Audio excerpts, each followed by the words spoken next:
Thank you, Mr. Speaker. Thousands of my constituents have been illegally fired by Elon Musk and by Donald Trump. One of them was with me last night, Dr. Lauren McGee, who is an NIH pediatric cancer specialist who is heading up a team looking into osteosarcoma, bone cancer for children. She got fired on February 14th because she was a probationary employee. Probationary not because she'd done anything wrong, but because she'd been promoted into the new job. And she was with me last night, and she had to sit here and listen along with me, and I'd spent the day with her, to Donald Trump saying one of their top priorities is to fight childhood cancer, and she got sacked on that Valentine's Day massacre. Now they want to censure the gentleman from Texas.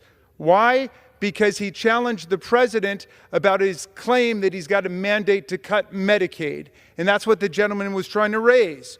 Well, we've got Republicans in the chamber who have never voted to impeach Donald Trump for inciting a violent insurrection against this Congress, this Constitution, and his own vice president, who's never voted to even censure the president for doing that, and yet they want to censure the gentleman from Texas.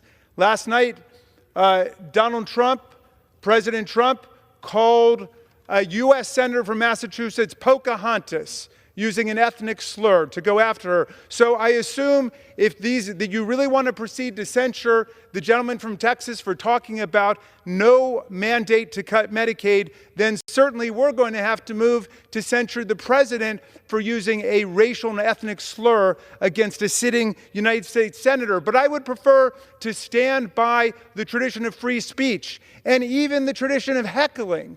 You know, there's a fine American art of heckling. If you read the Lincoln Douglas debates, I recommend the Harold Holzer version of it because the newspapers carried all of the hecklers' comments too.